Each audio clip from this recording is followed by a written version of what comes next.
Once upon a time, in a certain village, there lived a little country girl named Little Red Riding Hood. She was the prettiest creature anyone had ever seen. Her mother adored her, and her grandmother doted on her even more.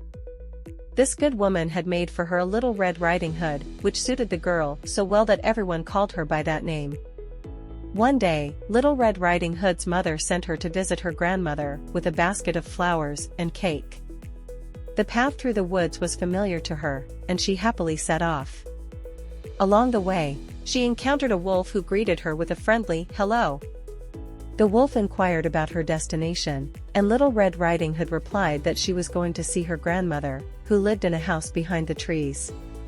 The cunning wolf, however, had other plans. He sprinted ahead to Granny's house, where he promptly devoured poor Granny. Disguising himself, he climbed into Granny's bed, waiting for Little Red Riding Hood to arrive. When Little Red Riding Hood finally reached the house, she noticed something odd about her grandmother. She exclaimed, "Granny, what big eyes you have!" The wolf replied, "All the better to see you with." She continued, "Granny, what big ears you have!"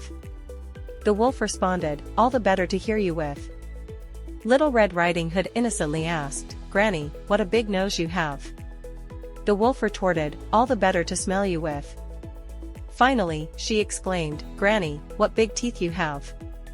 The wolf couldn't contain himself any longer and shouted, "All the better to eat you with." Just in the nick of time, a woodcutter happened to be nearby. He heard the commotion and rushed to the house. With a mighty blow, he struck the wolf over the head. The wolf's mouth flew open, and Granny jumped out, safe and sound. The wolf fled, and Little Red Riding Hood never saw him again.